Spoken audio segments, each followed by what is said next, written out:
Welcome, welcome, welcome. Again, my name is Edith, and I will be just talking about how to attract direct clients with you today. This is one of my favorite things to talk about. I'm going to start by sharing my screen. All right, let's jump right into it. How to get direct clients today as an IT consultant, whether you are a solopreneur or you're building a consulting agency. We want clients directly. We don't want to chase job postings. We don't want to chase recruiters or whatever middlemen that there are out there. And they get about 30 to 50% of our rate. Like, why would we do that when we can get clients directly? So, this is what I'm here to break that down for you guys tonight. And I'm so excited for it. I am not here to convince you. I'm going to share with you a system, strategies, and stories to help you make a decision for yourself and for your business. And let's think about it. The reason that you are here today is that you are not getting consistent clients. You know, you have all of the skill sets, you have all of the certification, your education. No one can take that experience from you, but no one has taught us how to position yourself as the solution clients are ready and looking for. And tonight we're going to fix that. But before we jump into that, I want to share with you a little bit about myself. Why should you listen to me and why should you care?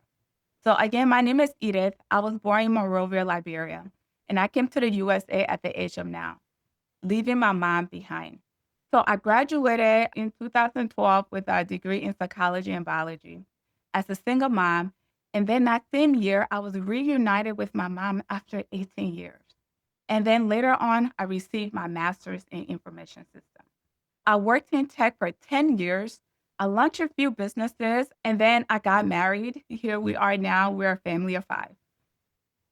In 2022, I made the full leap to independent consultant. And for the first 6 to 12 months, job posting and recruiters just owned me.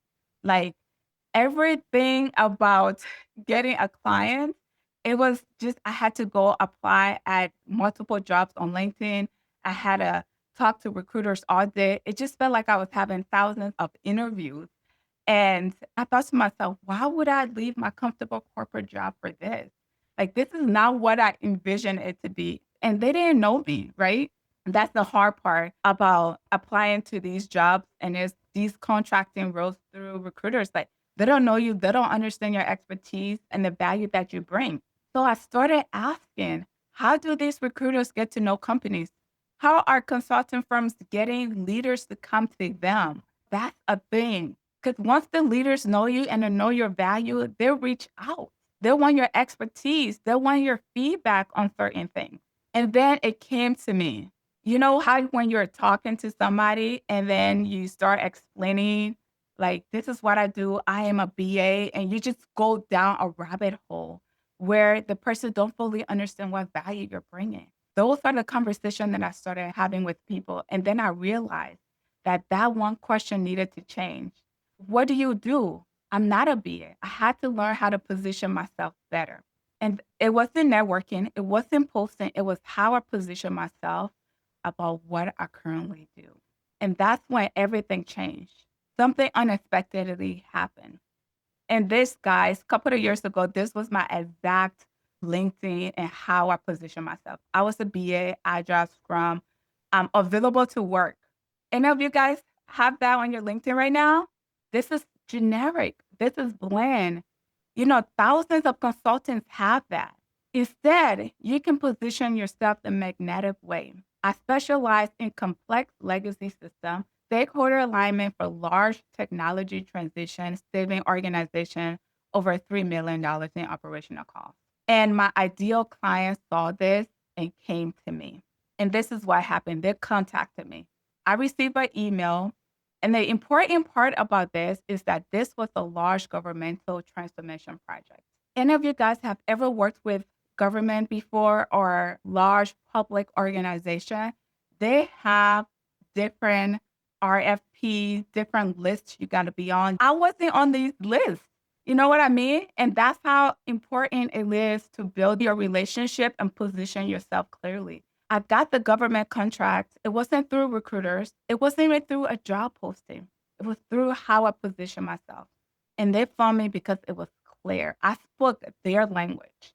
Positioning did not just help me get the contract, it changed the rules of how contract was awarded for my project because I was the right choice for that project. The question is not whether you have the value. The question is whether the right people can see it clearly enough to come to you. But today is not about me, it's about you. It's about what's possible when you get hold of a strategy that most people in our field don't even know it exists. So I'm going to jump right now to show you guys the strategies. I want to just be clear as I speak to many consultants, this is not a shortcut. This is a system that you follow to implement and grow your business. You guys worked really hard on your degrees, your certification, your skill sets. All of these are premium rate, and this is no different. You come in, you implement it, and you will see results. So there are two ways to attract clients directly: private sector and public sector. So private, these are corporate decision makers, executives, growing companies. The public sector, these are governmental agencies, local, state, federal, any level. Both find you through your positioning, both pay you directly when the system is set up right. So the easiest way, if you haven't already done so, you want to Google your state name plus procurement portal. I encourage everyone to start with the state. Don't start with the federal contracting portal, sim.gov right away when you get started. Start with your state. Here's why. It's easier to build relationship in the community. All of these agencies, government agencies, they have weekly, yearly events. You can go there and meet them. You want them to know you, guys. That's the easy part of it. Like, once they know you, they know your expertise, they're calling you by name. They're emailing you directly because you built that relationship with them. Business is built on relationship. So you Google your state, you search the procurement. Every county, every state has one. Based on the state that you're in, there's different paths to go through. So you want to register as a vendor or supplier. And then you build your relationships. I'm going to just share a screenshot with you for the Georgia procurement registration. I'm in Georgia right now. I lived in Minnesota before. And I'm going to tell you, Georgia procurement site and Minnesota site, totally different. And I work both right now because in Minnesota, they have a platform for every county, for every state, for every university. They have different sites. And you're just like, how many sites do I need to go through? And whereas Georgia has one site, they make it much easier. I want to just say this: when it comes to category type or any state that you're searching through, yes, you want to go to IT and information system, but remember, these categories are typed in. There could be human errors. So start there, but also check the other categories. Professional services category, we are in that as well. You will find projects and work in there. And there are different levels of procurement.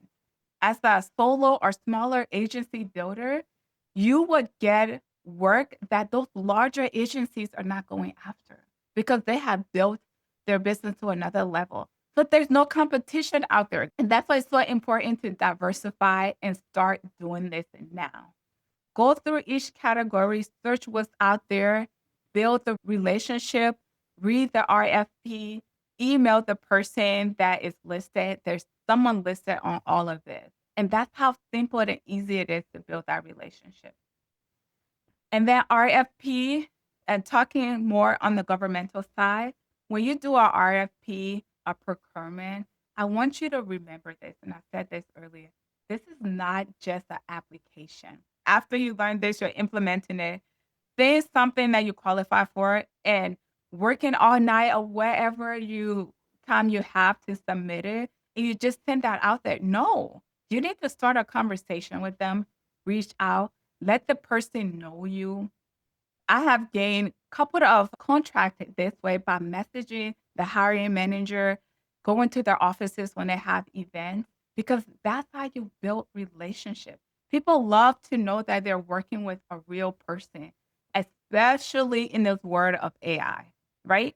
So a RFP is a conversation. Most consultants will submit it blindly and wait. So The ones who win do this first. You call the procurement office, you introduce yourself, whoever that they put on there as the point of contact. You ask questions about the project, the scope, and the priorities. Many times they have like a deadline of when you can submit questions. Like even if you have to pull one out of the hat, submit a question, get your email and your name out there so that they can recognize you because these are real people that are analyzing it.